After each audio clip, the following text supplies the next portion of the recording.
علیکم، even T V کے news studio سے میں ہوں منیبہ اختر اور میں ہوں عدنان سجاد۔ سب سے پہلے شامل کریں گے news headlines. Pakistan stock market میں تیزی کے تمام ریکارڈ ٹوٹ گئے۔ انڈیکس میں 11,000 سے زائد پوائنٹس کے اضافہ، ایک ساتھ 11 حدیں بحال۔ کاروبار شروع ہوتے ہی غیر معمولی تیزی، سرگرمیاں 1 گھنٹے کے لیے روکنا پڑ گئی۔ لین دین دوبارہ شروع ہونے پر بھی تیزی برقرار۔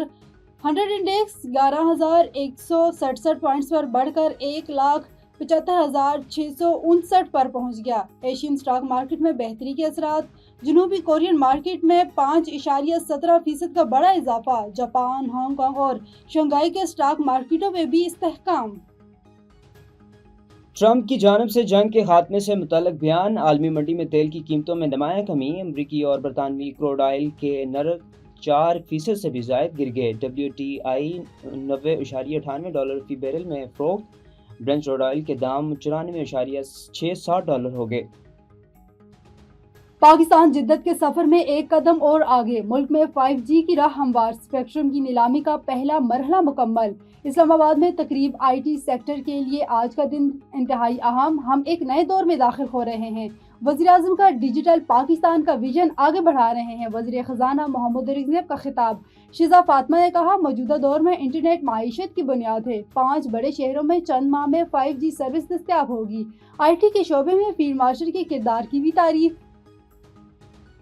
ایران کے خلاف جنگ ختم ہونے والی ہے تو ایران کی ایٹمی ہتھیار بنانے کی صلاحیت ختم کر دی۔ ڈونلڈ ٹرمپ کا ایرانی نیوی اور فضائیہ سمیت 51 جہاز تباہ کرنے کا دعویٰ، کہا ایران کی میزائل اور ڈرون صلاحیت بھی 10% رہ گئی، اب زمینی فوج بھجوانے کا ارادہ نہیں۔ امریکی صدر کا مجتبیٰ خامنہئی کے بطور سپریم لیڈر انتخاب پر مایوسی کا اظہار، اپنا ہرمز بند رکھنے پر پہلے سے 20 گنا سخت جواب دینے کی دھمکی، کہا بات نہ مانی گئی تو ایران پر موت، آگ اور غضب کا راج ہوگا، دعا کرتا ہوں ایسا نہ ہو۔ اور امریکی صدر کی باتیں مضحکہ خیز، جنگ کب ختم ہوگی یہ ہم طے کریں گے۔